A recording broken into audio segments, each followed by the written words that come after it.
सुखा सद्धम्म देशना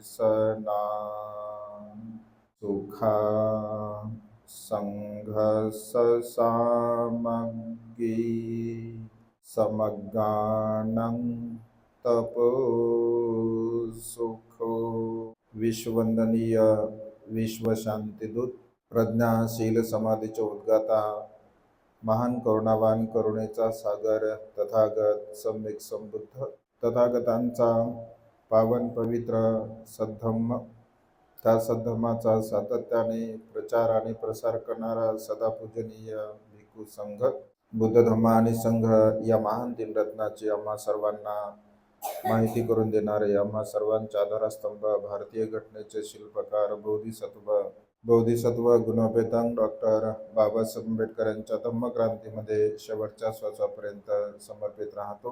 आज या मंगलमय प्रसंगी वर्षावसाच्या पवित्र अशा कालखंडामध्ये आपल्या महामाया बुद्धविहार येथे धम्मदेशना श्रवण करण्याच्या उद्देशाने उपस्थित सर्व श्रद्धासंपन्न उपासक उपासिका, त्याचप्रमाणे सातत्याने आपल्या प्युरिटी ऑफ माइंड या यूट्यूब चॅनलच्या द्वारा धम्मदेशना श्रवण करून आपल्या जीवनामध्ये अनंत आणि असीम असं पुण्य संपादन करणारे सर्वच श्रद्धासंपन्न उपासक उपासिका, आपणा सर्वांच्या प्रती अनंत आणि असीम असे मंगल कामना मंगलमैत्रीची भावना व्यक्त करतो व तुम्हा सर्वांच्या हितासाठी, सुखासाठी आणि कल्याणासाठी तथागतांच्या श्रेष्ठ धम्मदेशनेला प्रारंभ करतो. आपण सर्वांनी शांत चित्ताने, एकाग्र चित्ताने तथागतांच्या श्रेष्ठ धम्मदेशनेला श्रवण करावे, ग्रहण करावे. भगवंताचा धम्म संसारामध्ये जीवन जगणाऱ्या प्रत्येक मनुष्य सत्वासाठी अत्यंत महत्त्वपूर्ण आहे. आपल्या जीवनातील सर्व प्रकारचे दुःख नष्ट करण्यासाठी भगवंताने सांगितलेला जो कल्याणकारी उपदेश आहे, त्या कल्याणकारी उपदेशाला श्रवण करणे, धारण करणे आणि त्यानुसार जीवन जगणे प्रत्येक मनुष्याच्या जीवनातील एक महान आणि असीम असं पुण्यकर्म, कुशल कर्म आहे. जीवनामध्ये उत्पन्न होणारं जे काही सुख आणि दुःख असतं, तर ते सुख आणि दुःख आपल्या स्वतःच्या कर्मबलाने आपल्याला प्राप्त होत असते आणि त्यामुळे कर्माला फार महत्त्वाचं स्थान भगवंताने दिलेलं आहे. कर्म हे दायाद आहेत, कर्म हे माता पिता आहे, कर्म हे आपले अपतिष्ट आहेत, कर्म हे आपला वारस आहे असं भगवंताने म्हटलं आहे. आणि त्यामुळे मनुष्याचं चित्त, मनुष्याचं मन जर चांगल्या सुमार्गाला लागत असेल, योग्य मार्गाला लागत असेल, तर मनुष्याचं कल्याण होत असते, मनुष्याचं हित होत असते. भगवंत असे म्हणतात की आपले अपतिष्ट जेवढं आपलं कल्याण करू शकत नाही, त्याच्यापेक्षा कितीतरी पटीने आपलं कल्याण होऊ शकते जर आपलं चित्त, आपलं मन जर चांगल्या मार्गाला लागलेलं असेल तर. आणि त्यामुळे स्वतःचं मन स्वतःच्या मार्गाला आपण लावण्याचा प्रयत्न केला पाहिजे. वर्तमान काळातले कर्म आणि पूर्वकर्म या दोनही प्रकारच्या कर्माच्या द्वारा आपल्या जीवनामध्ये आपल्याला सुख आणि दुःख प्राप्त होत असते. एक वेळचा प्रसंग, भगवंत श्रावस्ती नगरीमध्ये वास्तव्य करत होते आणि श्रावस्तीमध्ये वास्तव्य करत असताना भगवंताने तसं वेगवेगळ्या प्रकारचे उपदेश दिले आणि विशेष रूपाने भगवंत असे म्हणतात की मनुष्याच्या जीवनामध्ये सेवाभाव हा अत्यंत महत्त्वपूर्ण आहे. आपण सेवा केली पाहिजे. माता पितु पठ्ठानं पुत्रदार ससंग हो अनाकुलाच कमंता एतम मंगलमुत्तम असं भगवंताने म्हटलं. आपण आईवडिलांची तर सेवा केलीच पाहिजे, पत्नी मुलाबाळांचा योग्य प्रकारचा सांभाळ केला पाहिजे, वृद्ध व्यक्तींची सुद्धा आपण सेवा केली पाहिजे, आजारी व्यक्तींची आपण सेवा केली पाहिजे, रोगी व्यक्तींची आपण सेवा केली पाहिजे. म्हणजे अशा प्रकारे मनुष्याच्या चित्तामध्ये जर सेवाभाव असेल तर मनुष्य सेवा करू शकतो. परंतु मनुष्याच्या चित्तामध्ये जर सेवाभाव नसेल तर मनुष्य मात्र सेवा काही करू शकत नाही. आणि त्यामुळे सेवाभाव करण्यासाठी आपल्या मनामध्ये करुणा असावी लागते, सेवाभाव करण्यासाठी आपल्या मनामध्ये मैत्री असावी लागते, सेवाभाव करण्यासाठी आपल्या मनामध्ये ते तिरस्काराची भावना आहे ती पूर्णपणे नसली पाहिजे. सेवाभाव करण्यासाठी आपल्या मनामध्ये राग, द्वेष, लोभ, मोह नसला पाहिजे. कारण निर्मळ चित्ताने, प्रसन्न चित्ताने, आनंदी चित्ताने जर मनुष्य सेवाभाव करत असेल तर अनंत आणि असीमस पुण्याची प्राप्ती तो मनुष्य करत असतो, असं भगवंतांनी म्हटलं आहे. तर श्रावस्तीमध्ये राहत असताना भगवंत एक सदग्रस्त असतो आणि तो भगवंताचा उपदेश श्रवण करतो. भगवंताचा उपदेश श्रवण केल्यानंतर त्याला असं वाटतं की अरे, भगवंताने सांगितलेला जो मार्ग आहे तो अत्यंत कल्याणकारी मार्ग आहे, आपल्या हिताचा आहे, आपल्या सुखाचा आहे, आपल्या कल्याणाचा आहे. परंतु संसारामध्ये राहून मात्र आपण भगवंताने सांगितलेल्या मार्गानुसार काही आचरण करू शकत नाही. जर आपल्याला भगवंताने सांगितलेल्या मार्गानुसार जर आचरण करायचं असेल तर आपण संसाराचा त्याग केला पाहिजे आणि आपण प्रवर्जित झालं पाहिजे, आपण भिक्षू बनलं पाहिजे. भिक्षू जर आपण बनेल तर भगवंताने सांगितलेल्या मार्गाला अनुसरून आपण चांगल्या प्रकारचं जीवन जगू शकतो. आणि तो भगवंताकडे जातो, भगवंताला याचना करतो, भगवंत सुद्धा त्याला प्रवर्जा देत असतात. प्रवर्जा दिल्यानंतर तो छान ध्यान मनन चिंतन करत असतो, खूप चांगल्या प्रकारचं जीवन जगत असतो. परंतु कधी कधी मनुष्याचं मन आणि शरीर मनुष्याला साथ देत नसते आणि त्यामुळे काही दिवस लोटल्यानंतर बघा त्याच्या शरीरावरती असे छोटे छोटे फोड येऊ लागले मोहरीसारखे, आणि ते मोहरीसारखे फोड थोडे थोडे आणखी मोठे होऊ लागले. त्यानंतर ते मुगासारखे होऊ लागले, मुगासारखे फोड आणखी वटाण्यासारखे, हरभऱ्यासारखे होऊ लागले.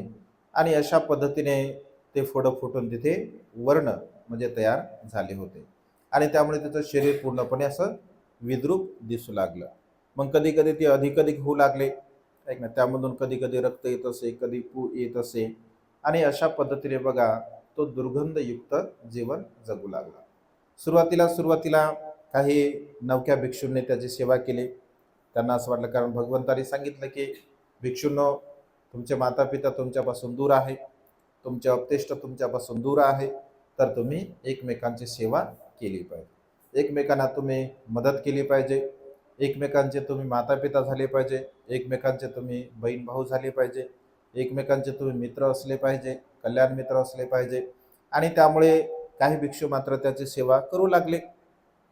तर काही भिक्षू सेवा करत असताना मनुष्य किती सेवा करेल, एक दिवस करेल, 2 दिवस करेल, 15 दिवस करेल, महिनाभर करेल, तर त्याचा आजार काही बरा असा होत नव्हता.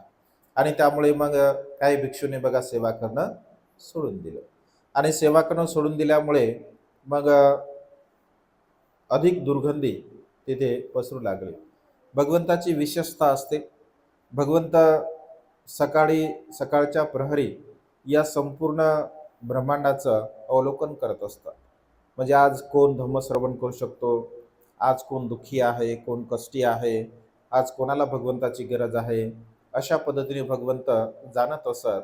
आणि भगवंताने जेव्हा अवलोकन केलं या संपूर्ण ब्रह्मांडाचं, तर भगवंतच जाणतात की अरे, हा जो त्याचं 30चं नाव असते, तर हा 30 अत्यंत दुःखी आहे, अत्यंत कष्टी आहे, या 30ची कोणीही काही सेवा वगैरे काही करत नाही आहे. तर मग भगवंत, असं म्हटलं आहे साहित्यामध्ये उल्लेख आहे बघा, की भगवंत स्वतः गरम पाणी करत असतात आणि स्वतः गरम पाणी भगवंत करतात. आणि स्वतः मात्र भगवंत ते गरम पाणी घेऊन त्या भिक्षूंकडे जात असतात. जेव्हा अन्य भिक्षू अरे, भगवंत जात आहेत त्याची सेवा करण्यासाठी, तर मग बाकीचे भिक्षू सुद्धा हळूहळू येत असतात. तर असं म्हटलं आहे की भगवंत त्याचं जे मलमूत्रामध्ये पडलेलं चिवर असतं, तर ते चिवर धुतल्या जाते, त्याला सुकायला टाकलं जातं, त्याला गरम पाण्याने त्याची अंघोळ म्हणजे त्याला घालवल्या जाते, अंघोळ त्याची करतात. आणि अंघोळ केल्यानंतर पुन्हा त्याला ते सुकलेलं चिवर प्रदान करण्यासाठी देतात. दुसरं चिवर त्याचं घाण असतं ते स्वच्छ करतात, त्याचं बेड स्वच्छ करतात. अशा पद्धतीने बघा भगवंत सेवा करत असतात. म्हणजे भगवंताच्या मनामध्ये अनंत करुणा असतो, अनंत मैत्री भाव असतो. कारण सेवा करण्यासाठी मनुष्यामध्ये मैत्री भाव असणं अत्यंत गरजेचं आहे. सेवा करण्यासाठी करुणा वृत्ती असणं अत्यंत आवश्यक आहे. कारण सेवाभाव जर नसेल, करुणाभाव जर नसेल, मनुष्याच्या चित्तामध्ये, तर मनुष्य कधीही सेवा करू शकत नाही. आणि त्यामुळे भगवंताच्या मनामध्ये अनंत करुणा होते, अनंत मैत्रीभाव भगवंताच्या चित्तामध्ये होता. आणि त्यामुळे भगवंताने बघा त्यांची सेवा केली. मग त्याला त्या बेडवरती झोपवलं. बेडवरती झोपवल्यानंतर त्याला खूप छान वाटलं, कारण तो मलमूत्रामध्ये होता, घाणीमध्ये होता. आता त्याला खूप स्वच्छता वाटत होती. आणि त्यामुळे त्याचं चित्त बघा हलकं झालं, एकदम मन हलकं झालं. आणि मन हलकं झाल्यामुळे तो ध्यान मनन चिंतन करू लागला. आणि ध्यान मनन चिंतन करत असताना तो हुशार असतो, तो बुद्धिवान असतो. आणि ध्यान मनन चिंतन करत असल्यामुळे बघा तो हळूहळू श्रोतापन्न झाला, सकृतागामी झाला, अनागामी झाला. आणि प्रतिसंविधा सोबत सोबत तो अरहंत पदाला सुद्धा प्राप्त झालेला असतो. म्हणजे अशा पद्धतीने बघा भगवंताने त्याची सेवा केल्यामुळे, नाहीतर तो मलमूत्रामध्ये होता, दुःखामध्ये होता, शोकामध्ये होता. अशा पद्धतीने जर भगवंताने त्याची सेवा केलेली असते, तर तो असाच मृत्यूला प्राप्त झाला असता. परंतु एखाद्या मनुष्याचं पुण्यकर्म जर असेल, एखाद्या मनुष्यात जर कुशल कर्म असेल, तर त्या कुशल कर्माच्या द्वारा, त्या पुण्यकर्माच्या द्वारा मनुष्याची तशा पद्धतीने सेवा होऊ शकते. कारण सेवा करण्यासाठी सुद्धा पुण्यकर्म लागतं, पुण्यकर्म असावं लागतं. आपण जर दुसऱ्याची सेवा करेल, तर आपली कोणीतरी सेवा करेल. पण आपण जर कोणाची सेवा करत नसेल, तर आपली सुद्धा कोणी सेवा करणार नाही. आणि त्यामुळे सेवा भाव, आणि तो सुद्धा निस्वार्थपणे आपल्या चित्तामध्ये असला पाहिजे. कारण निस्वार्थपणे केलेली सेवा ही अनंत आणि असीम पुण्य प्राप्त करून देणारी ठरत असते. आणि त्यामुळे तो दुःखमुक्त झाला आणि तो परिनिवृत्त होत असतो. परिनिवृत्त झाल्यानंतर मग काही भिक्षू विचारतात की भगवान, हा भिक्षू तर आता मृत्यूला प्राप्त झाला, मग भगवान हा कुठल्या जन्मामध्ये गेला? तर भगवंत असे म्हणतात की ते कुठल्या जन्मामध्ये कशाला जाईल, कारण तो आता परिनिवृत्त झालेला आहे. तो अनंत होता, तो दुःखमुक्त झाला. आणि दुःखमुक्त होणाऱ्या व्यक्तीला पुन्हा जन्म या संसारामध्ये नाही. त्यांनी सर्व प्रकारची जी बंधनं आहे, त्या सर्व प्रकारच्या बंधनाला त्याने आता तोलेला आहे. कामतृष्णा, भवतृष्णा, विभवतृष्णा या सर्व प्रकारच्या तृष्णेला त्याने तोललेला आहे. आणि आता तो पूर्णतः या भवबंधनातून मुक्त झालेला आहे.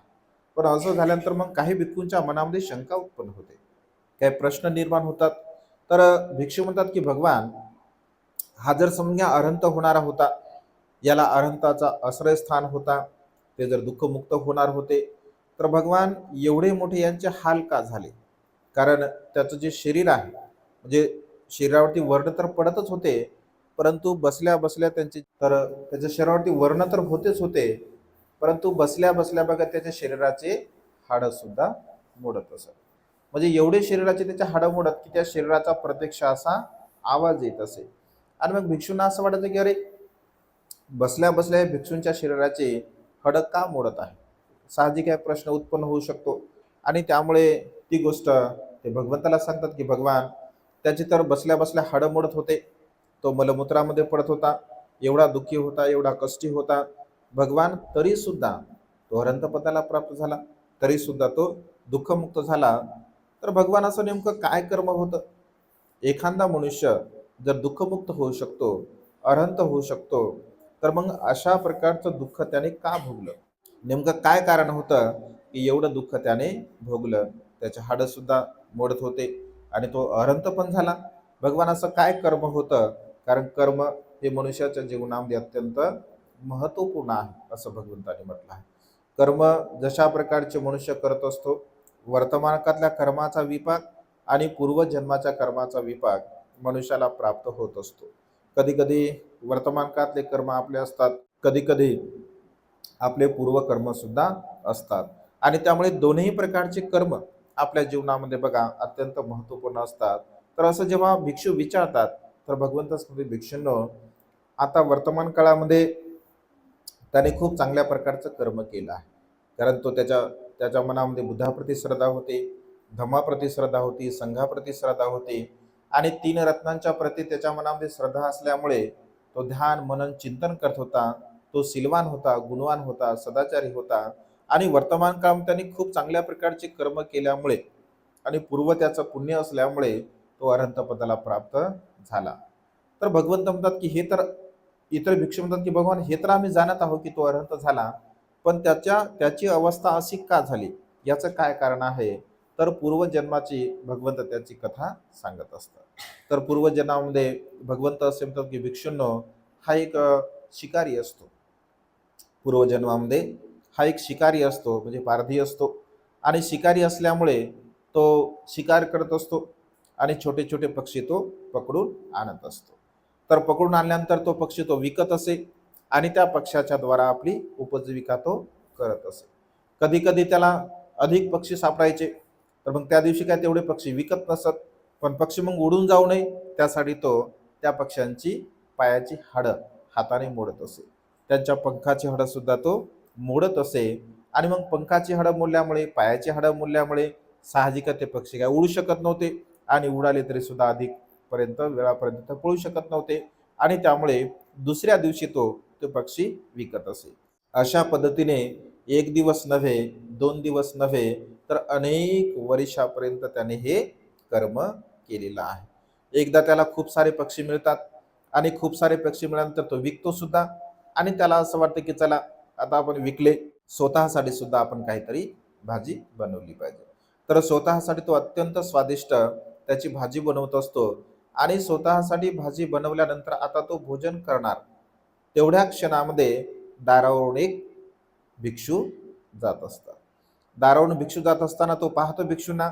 अनेक क्षणामध्ये त्याच्या मनामध्ये असा भाव उत्पन्न होतो की अरे, आपण तर कधी दान पुण्य करत नाही, कधी आपण भिक्षूंना दान देत नाही आणि भिक्षू सुद्धा आपल्याला कधी मिळत नाहीत. योगायोगाने आज आपल्या दारावरती भिक्षू आहे.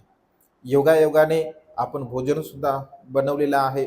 अशी संधी काही पुन्हा मात्र येणार नाही. कारण दान पुण्य करण्यासाठी भगवंत म्हणतात की 3 गोष्टी अत्यंत महत्त्वपूर्ण असतात. मनामध्ये श्रद्धाभाव येणं अत्यंत महत्त्वपूर्ण आहे. आपल्याकडे देण्यासाठी वस्तू सुद्धा असली पाहिजे आणि घेणारा योग्य व्यक्ती असला पाहिजे. कधी कधी असं होते की आपल्या मनामध्ये श्रद्धा असते, देण्यासाठी वस्तू सुद्धा असते, परंतु घेणारा योग्य काही व्यक्ती नसतो. त्यामुळे दान कर्म पूर्ण होत नाही. कधी कधी असं होते आपल्याकडे देण्यासाठी सुद्धा असते, घेणारा सुद्धा व्यक्ती असतो, पण कधी कधी आपल्या मनामध्ये श्रद्धा नसते, त्यामुळे सुद्धा दान कर्म पूर्ण होऊ शकत नाही.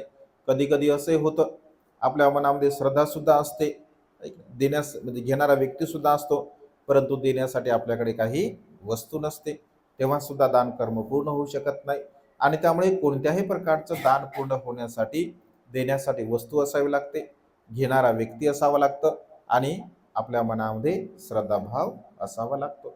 तर तो असं विचार करतो की आज तीनही गोष्टींचा योग आला. आज प्रत्यक्ष भिक्षू आहे दारासमोर, भोजन तयार आहे आणि माझ्या मनामध्ये भाव पण उत्पन्न झाला आहे. तर तो भिक्षूंना थांबवतो आणि सर्वच्या सर्व भोजन भिक्षूंच्या पात्रामध्ये टाकत असतो. भिक्षूंच्या पात्रामध्ये भोजन दिल्यानंतर तो म्हणतो की भंते, ज्या सुखाचा तुम्ही अनुभव घेत आहात तर त्या सुखाची प्राप्ती मला सुद्धा हो, अशा प्रकारचा तुम्ही आशीर्वाद द्या. भंते असं म्हणतात की तुझं मनोरथ पूर्ण हो, तुझ्या इच्छा आकांक्षा पूर्ण हो. आणि भंते तिथून निघून जात असतात. तर 2 कर्म झाले. त्याने अत्यंत प्रसन्न चित्ताने, अत्यंत आनंद चित्ताने भंतेना दान दिलं. तर भगवंत म्हणतात की भिक्षूंनो, त्याने जे दान पुण्य दिलं, त्याने जे पुण्यकर्म केलं, कुशल कर्म केलं आणि त्याने अशी अपेक्षा केली की तुम्ही ज्या सुखाचा अनुभव घेत आहात ती अनंत भंते असतात. आणि त्यामुळे तो असं बोलतो की तुम्ही ज्या सुखाचा अनुभव घेता ते सुख मला सुद्धा प्राप्त हो. तर त्याने त्या दान कर्माच्या बलाने, त्या पुण्यकर्माच्या बलाने आज तो अनंत पदाला प्राप्त झालेला आहे. कारण त्याने ते तशा प्रकारचं कुशल कर्म केलं, पुण्यकर्म केलं. कारण जसं मनुष्य अधिष्ठान करत असेल तशा पद्धतीने त्याला त्या पुण्याची प्राप्ती होत असते. आणि दुसऱ्या कर्माचा विपाक, त्याने पक्षाला मारलं, पक्ष्यांचे हाडं मोडले, पक्ष्यांची पंख मोडले आणि त्यामुळे त्याची स्वतः शरीराचे हाडं वगैरे मोडत होते. कारण प्राण्यांची हत्या केल्यामुळे भगवंत असे म्हणतात की आपलं जे शरीर आहे, आपलं शरीर हे विकलांग होत असते, आपलं शरीर हे आजाराने ग्रस्त होत असते, आपल्या शरीरामध्ये वेगळ्या प्रकारचे रोग सुद्धा निर्माण होत असतात, आपलं आयुष्य सुद्धा कमी होत असते. आणि त्यामुळे कधीही कुठल्याही प्रकारच्या प्राण्यांची हत्या, प्राण्यांची हिंसा आपण आपल्या जीवनामध्ये करू नये असं भगवंतांनी म्हटलं आहे.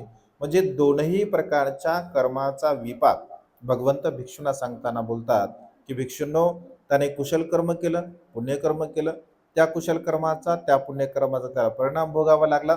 त्याने अकुशल कर्म केलं, वाईट कर्म केलं, पाप कर्म केलं, तर त्याही कर्माचा परिणाम त्याला भोगावा लागला. आणि त्यामुळे संसारामध्ये जशा प्रकारची कर्म आपण करत असतो तशा प्रकारे बघा त्या कर्माचा विपाक, त्या कर्माचा परिणाम मनुष्याला भोगावा लागत असतो असं भगवंतांनी म्हटलं आहे. आणि त्यामुळे कर्म हे आपल्या जीवनामध्ये अत्यंत महत्त्वपूर्ण आहे. आपण जे जे काही कर्म करत असतो, कधी कधी भगवंताचा धम्म आपल्या सोबत असल्यामुळे या कर्माला आपण कमी सुद्धा करू शकतो, या कर्माला आपण नष्ट सुद्धा करू शकतो, नाहीसं सुद्धा करू शकतो. परंतु मनुष्याला जर धम्मच नसेल, मनुष्याला त्याची जाणीवच नसेल, मनुष्य त्याला समजून घेत नसेल, तर त्या मनुष्याचे कर्म बघा कधी कमी होत नसतात. आणि त्यामुळे धम्म आपल्या सोबत आहे. धम्म आपल्या सोबत असल्यामुळे आपले जे काही कायेचे कर्म, वाचेचे कर्म आणि मनाचे कर्म सुधारण्याची संधी आपल्याला आपल्या जीवनामध्ये निर्माण होत असते. आणि त्यामुळे भगवंत म्हणतात की वर्तमान काळामध्ये खूप चांगल्या प्रकारचं आपण कुशल कर्म करावं, पुण्यकर्म करावं.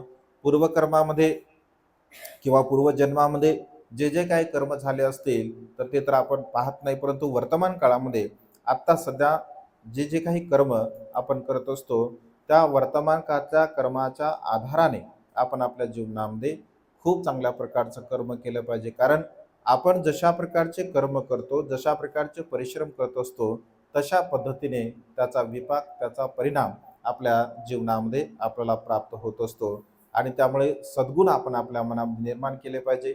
मैत्रीभाव आपल्या मनामध्ये असावा, करुणा आपल्या मनामध्ये असावी, दया, परोपकाराची भावना आपल्या चित्तामध्ये असावी. जे जेवढे अधिक अधिक सद्गुण आपण आपल्या मनामध्ये निर्माण केले, तर तेवढ्या सद्गुणांचा विकास आपल्या जीवनामध्ये आपण करण्याचा प्रयत्न केला पाहिजे. म्हणजे अशा पद्धतीने भगवंताने बघा त्याची सेवा केली, त्यामुळे तो दुःखमुक्त अवस्थेला प्राप्त झाला. कधी कधी मनुष्य दुसऱ्यांच्या दुःखमुक्तीसाठी आधार सुद्धा बनू शकतो. जसं मातिका मातेचं उदाहरण आपण बघितलं. एका मातेमुळे असंख्य भिक्खू अरहंत पदाला प्राप्त झाले होते. म्हणजे दुसऱ्यांच्या दुःखमुक्तीचा आधार बनण्याचा, ज्याला कल्याण मित्र भगवंतांनी असं म्हटलं आहे, तर दुसऱ्याचा कल्याण मित्र बनण्याची भावना सुद्धा आपल्या चित्तामध्ये आपण निर्माण केली पाहिजे. आणि स्वतःचा कल्याण मित्र सुद्धा आपण बनलं पाहिजे. अर्थात आपण अकुशल कर्म, वाईट कर्म, पाप कर्म, दुराचार कधीही आपल्या जीवनामध्ये न करता सुखाच्या मार्गाने आणि समृद्धीच्या मार्गाने जीवन जगण्याचा आपण प्रयत्न केला पाहिजे. आज या मंगलमय प्रसंगी अधिक न बोलता आजची ही छोटीशी धम्मदेशना इथे संपन्न करतो. सर्वांचं मंगल हो, सर्वांचं कल्याण हो, सर्वांना दीर्घायुष्य लाभो.